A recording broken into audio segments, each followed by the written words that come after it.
So we're in Hezekiah's tunnel. This is the tunnel that King Hezekiah had dug, and it was in the time of the attack of the Assyrians, led by the king Sennacherib, who attacked many cities in Israel, in the land of Israel, and then came to Yerushalayim and laid siege to the city.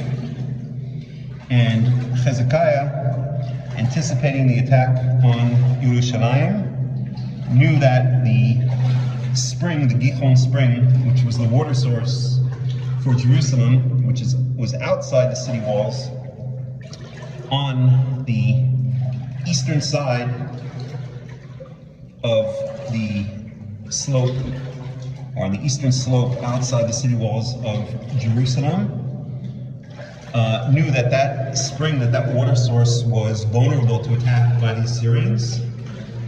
So he had this tunnel built, which diverted, which led from the Gihon spring into a point, or to a point within the city walls, called the Pool of Siloam, the Brechat Shiloach,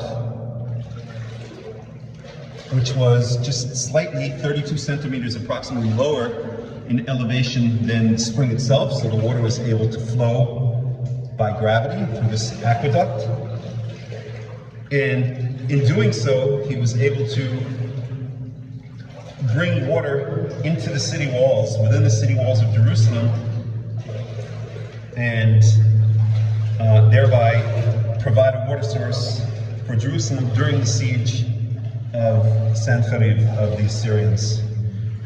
Now, it speaks about how there was an inscription found, and hopefully we'll get to the place of that inscription.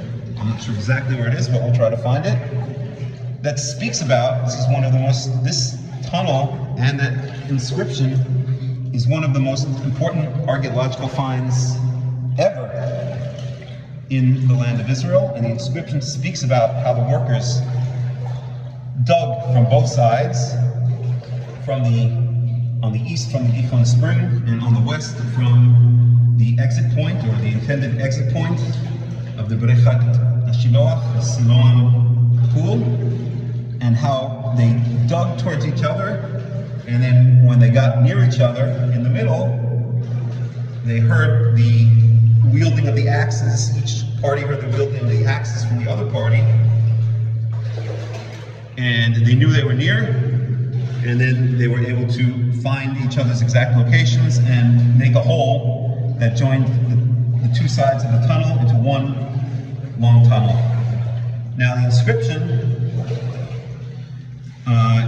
the original inscription was here inside this tunnel, but it's no longer here. It was excavated, or was found. This tunnel was found during the time of the Ottoman Empire, during the time of the Turks, and therefore they took the inscription, removed it from the tunnel, and is now in the National Museum, I believe it's called, of Istanbul in Turkey.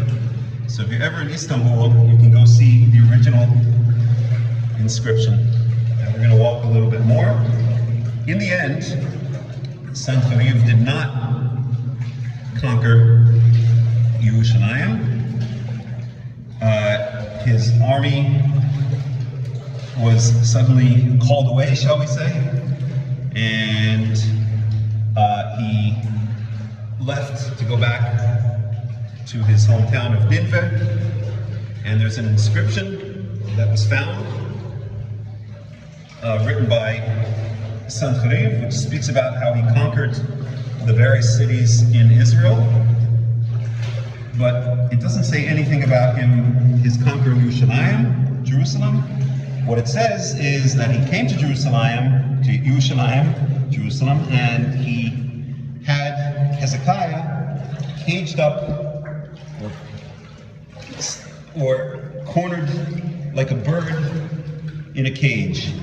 But it doesn't say anything in that inscription about his conquering of Yerushalayim, which implies that inscription fortifies or reinforces the Tanakhic narrative, the biblical narrative, that he never did conquer Yerushalayim. So this is it, Hezekiah's tunnel. We're heading from the Gihon Spring towards the pool of Siloam, Ibrechat Shiloach, and we'll be out soon. You can read about all of this in, I don't have my Tanakh with me right now, obviously I'm walking through tunnel. If I'm not mistaken, it's 2 Kings chapter 18. It speaks about all of the works, or all of this, the attack of Sennacherib on Yerushalayim, and Chizkiyahu's response and preparation.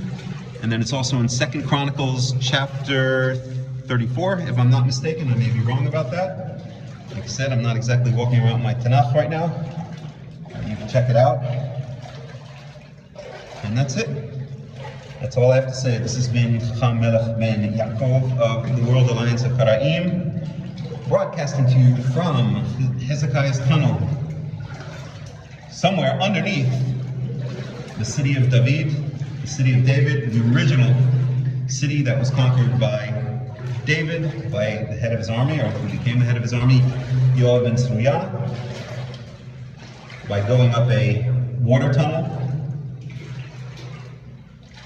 to bring his army up into the city and conquer it from the Jebusites.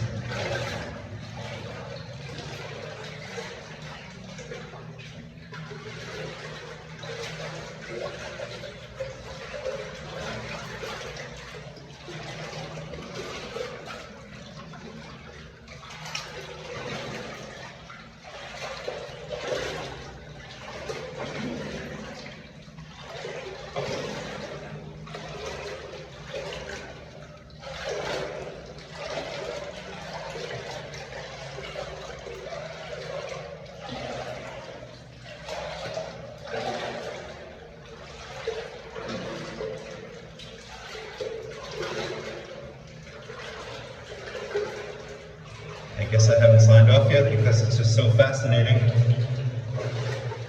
But I'm going to sign off now. So once again, thank you for joining me, and speak to you soon.